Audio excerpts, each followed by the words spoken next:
Nginibingelele ngiphinde namukele eMakhaya TV. Sibuyile namhlanje ngenye ivideo. Kuyintokozo bafethu ukuthi njalo ngibuye phambi kwenu, ngibuye phambi kwamehleni. Niqhubeke ngokulike nokushare nanokusubscribe le channel le ikhula mihla namalanga ngenxa yenu. Ikhula nje ngicathi seniyazi ukuthi sizayitholela abahlobo bahle, abangani abahle bakwa EasyBet abathi abazowinisa abantu, abazokhulisa i-channel. Bezame nathi lapho nalapho ukuthi sikwazi ukuthola imali enjengeyo petrol. Sithi ukuhamba bafethu, EasyBet is the best inkampani leyo betha yase-Africa etholakala kakhulukazi eSouth Africa. Izokhulisa thina abantu abamnyama, inama-order amahle, mobheja wazi ama-order. Inama code right, ngizoshare ama code njalo ngama weekend ngoba sekuzovula isizini nje, ngizoloku nithi ngama code nangama tips. Cha, ngifuna sikhulisane, ingazi nithi ayilona wathi uzoswinyisa, ngizokunika ama tips. Mawulandelela ama tips ngeke uhlale ungawini. EasyBet is the best. Kodwa akasikho namhlanje, sila emakhaya sixoxa indaba zasemakhaya. Sesiphumile emarket bafethu, EasyBet imarket. EasyBet sonke siyayithanda imali bafethu, kufanele ngiqale ngemali. Ngiyazi ukhuluma kakhulu, cha bafethu ngikhuluma ngemali. Lalela, imali i-right. Kodwa sinobafo la namhlanje into engijabulisa kakhulu iyodwa. Ngiyaqala ukuthi ngenze ivideo nomuntu ongathi untanga yethu esikwi-age group eyodwa, umuntu osemusha. Bengithi othi inkinga eziningi ithinta abantu abadala, ikakhulukazi umfana. Amantombazane yiwo asemasha ayinokuba nenkinga. Kepha namhlanje sinobafo la othe naye akasibhalele. Into engichaza ukuthi umjita mawufunda eSouth Africa ama stats, abantu abayibulala kakhulu abajita and abajita aba-age 20 to 30. And la nginomjita okuleyo age othe naye ngeke ayibulale, kepha inkinga yakhe uzoyithatha izoyibeka emakhaya. Mhlawumbe usizo uzolithola. Olunye usizo ke kunokuthi umuntu engakuphi imali, ukukhuluma. Ekhulume nje umuntu inkinga yakhe yisho. Suke sekukhona u10% obuyayo wethemba ukuthi kuzolunga. Kodwa akangagiqa amagula. Bafo sikubingelele sikwamukele eMakhaya TV. Ngiyabingelela emakhaya. Igama lami ngeke ngize ngilisho, angithanda ukuthi ngilidalule. Since udaba lami lithanda ukuthi lube sensitive kakhulu. Mina ngisuka emakhaya kodwa ngokuhlala kwamanje ngisahlala khona la eThekwini. Ngize ngokuzofunda ke lana bafu. Uyafunda la eThekwini? Yebo. Ngizoze ngingayisho cause boze bekutrack. Wenza unyaka wesingaki? Unyaka engwenzayo unyaka wami wesithathu lo ngafika la. Shaya ingane lapha eMarese. Ake ngisho njalo bafu. Yabo ngcono indaba uzoyizwa ngendlela ngoba manje hayi hlala udabeni. Okay. Shukulana bafu, nginenkinga la. And futhi lenkinga esiyenzeke isikhathi eside manje. Ingakho nami ngidecide ukuthi ngcono ngize ngikhulume ngayo ngoba usizo ngiyazama ngilithole. Shuthi into eyenzekayo wena bafo, lento yaqala kancane, isenzeka kancane ngisafunda isikole ka matric. Into eyenzekalayo nabafo ukuthi uma nginomuntu wami, umuntu engihlekisana naye noma ngabe imuphi nje, mangisemakhaya la ngisuka khona ngoba ngithe ngisuka emakhaya, emini induku yavuka. Uma kuke kwahalala bafu kwaba sebusuku, ayizaqala ke inkinga kahle bafu. Nje emini kusho ukuthi mina umuntu wesifazane kumele ngibe naye emini kuphela. Ebusuku angisakhoni bafu, nami angazi ukuthi kwenzakalani, noma umuntu engake ngalala naye wangishiyela lento noma kwenzakalani, angazi bafu. Manje ayisengizamile bafu, ikhathens eziningi ngizama ngifuna usizo. Usizo bengakalitholi lolo oluzongisiza. Ingakho nami ngidecide ukubhala namhlanje. Ekhaya ngihlala nomama, umama umuntu wesimame, ngeke ngikwazi ukuthi ngimchazele ngalodaba kahle nami ngiyasaba. Anginabo ngisho abafowethu engizothi mhlambe ngizama ukukhuluma nabo abasethe ukukhula kunami. Imina nje nomama. Manje kunzima bafu ukuthi ngikhuluma into kanje noma wami. Hayi. Into engichaza bafu futhi ngicathi ufike kwi-platform e-right. Nje kwi-platform e-right. Ngibonga nesibindi sakho sokuthi uku-understand ukuthi ukuhlula amadoda kuyabikwa. Yabo. and ngizodlulisa nje ukuzwelana kakhulu nawe noma uke wangidida kodwa sengibuye ngicathi ngaqondiseka.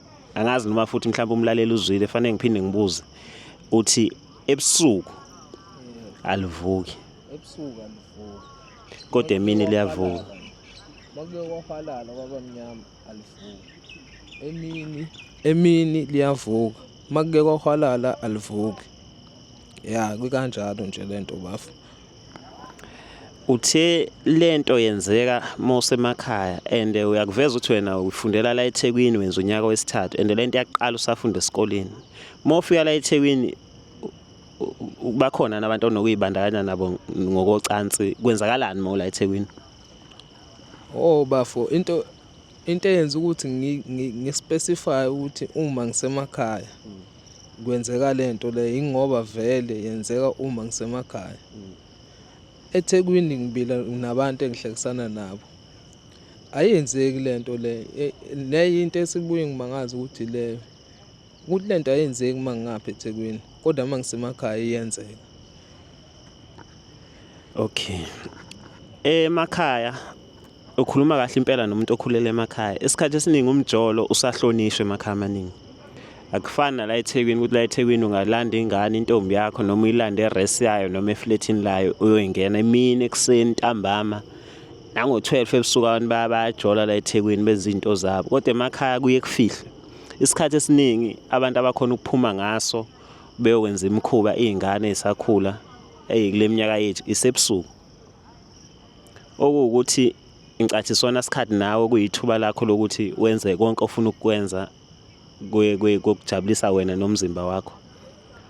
Pho kwenzakalani ngifuna uku-understanda mona intombazane ubusuku bonke ngifuna mhlawumbe usichazele ngobusuku bonke ngoba khona abantu abanokuthi liyavuka liwe khona abantu abathi alivuka inhloko.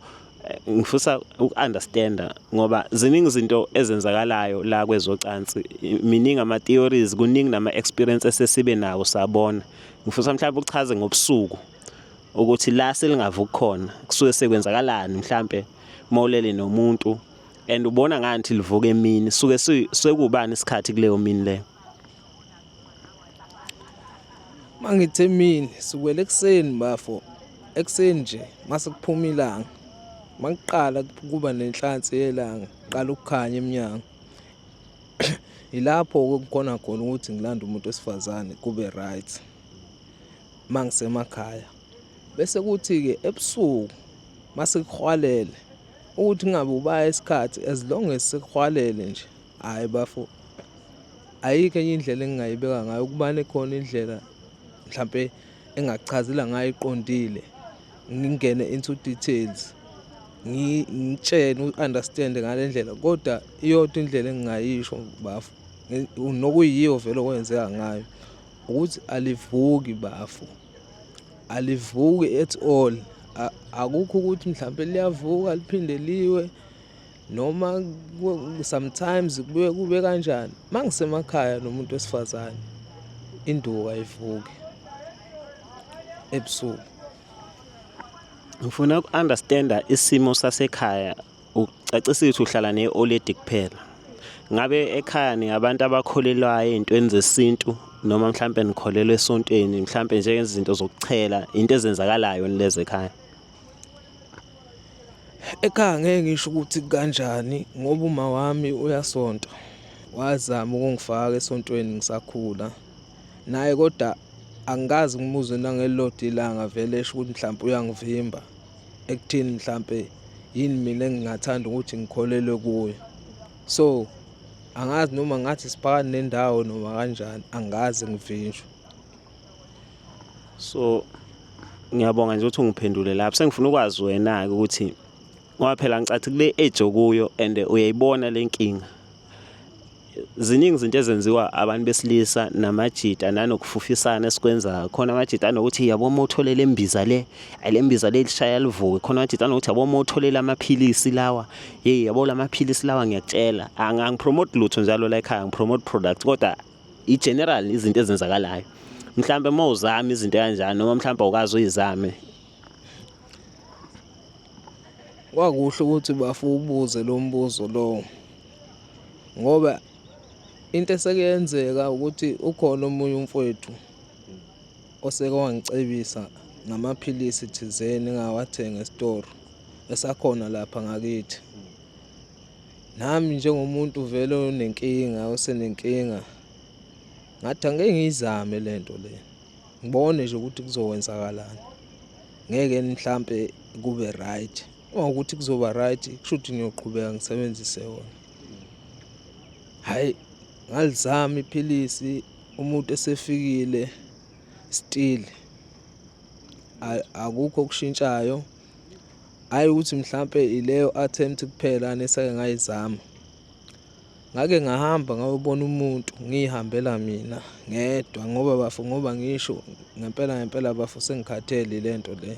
Ngikhathele ngempela ngoba nabantu engizwana nabo engiserious ngabo yilaba basemakhaya. Ngeke ngikwazi ukuthi ngisuke ekhaya ngizoba serious ngomuntu osedolobheni la ngihlala khona. Inkinga enkulu ukuthi lento ukuthi induku yami ibe nenkinga yenzeka khona futhi emakhaya. Ngaye ngazama bafo ngayobona umuntu owanginika imbiza, wangitshela ukuthi angigqume ngenza ukuthi ngakwenza lokho. Still bafo mina ngazi ukuthi yini manje sekumele ngiyenze kahle esengididekile. Ingakho nami ngize ngabhalela la ekhaya ngeke ngibone ukuthi ngempela usizo ngeke ngize ngilithole. Afethu okuhlula amadoda kuyabikwa. Lokhu ke kuxakile kusekaningi kukhulunywa emaredweni, ema-TV nakuphi nasemphakathini makukhulunywa ngabantu besilisa nesilisa sabo.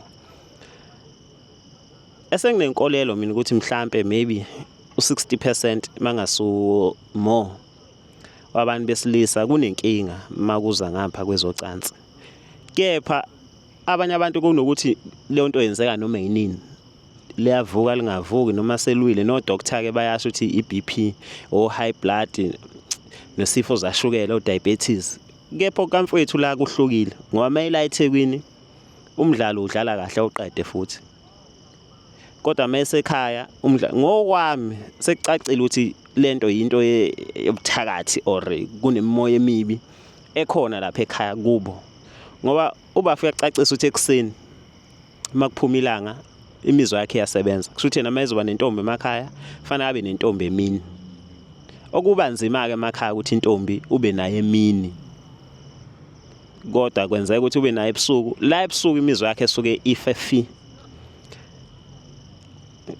Ngisemncane ngabe ngiyakhuluma ukuthi ngicathi ukuthi yini bafowethu. Ngicela ukuthi angazi, ngicela ukuthi udaba luhlale kubabukeli, ababukeli bazolisho ubafu uyasho ukuthi usekwazama ukuthi ehambe ebantwini kuyafana, wawadla amaphilisi kuyafana. Okubuhlungu ukuthi imizwa yakhe ayifile. Akayi ukuthi ufelwe imizwa nezimbiza ngicathi akusize ingasiza la. Lokhu kujulile ukudlula imbiza ngicathi kunezilwane, kuneziphoki, kunemoya emibi ngoba phela la eThekwini uyashaya ubafu. Mase emakhaya akashayi. Mbukele emakhaya anikaze nasilahlela phansi senibasizile abaningi. Iseyintsha ke lensizwa le ukuthi singafela umuzi kababa wayo. Ibisithi vele sihlala noma wayo. Ukuthi namhlanje uyayibuka uyifuna umakoti. Uzomthola kanjani umakoti mokuba into yokuvusa umuzi akawuvusi. Siyacela mbukele emakhaya ukuthi niqhubeke nithande le channel ngendlela enithanda ngayo. Niphe umfowethu usizo. Nje le nyanga lemthandazo nimbeke nani emkhulekeni nimlayele ngoba lento khona ngakuvezanga kithi la ukwakuveza ukuthi lento sim affecta ngalendlela ukuthi emphakathini intombazana nazo ziyamkhuluma engathi imizwa yakhe ayisebenzi. So siyacela bafethu ukuthi ethole usizo ubafo nathi sozama masiqeda le video kumlayela la singamlayela khona. Kepha sicela nani niqhubeke nisize nisipha amandla nisipha umkhuleko ukuthi nalithola usizo. So phinde sibonane bafethu ngevideo elandelayo.